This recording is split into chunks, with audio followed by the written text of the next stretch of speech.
লইলে বাদ্যৰ নামত সেইটো শিৱাই চিন্তি বেলা দিলে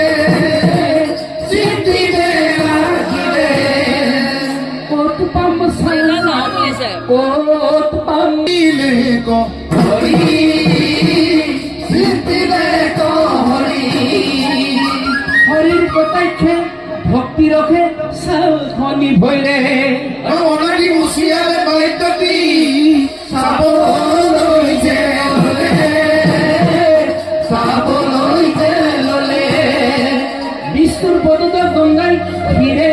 তুলি ললে আৰু সেইকাৰণে সদা শিৱ টুকু টুকু টুকু টুকু জবৰতি বজাই বাক হৰি